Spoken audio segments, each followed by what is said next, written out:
পাগল হয়েছি আমি অনেক আগেই, হেরে গেছি আজ আমার নিজের কাছেই।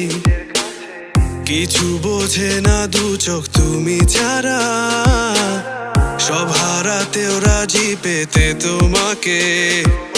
ঝড় হয়ে দিলে সব ধ্বংস করে ক্ষত দেখাবো কাকে?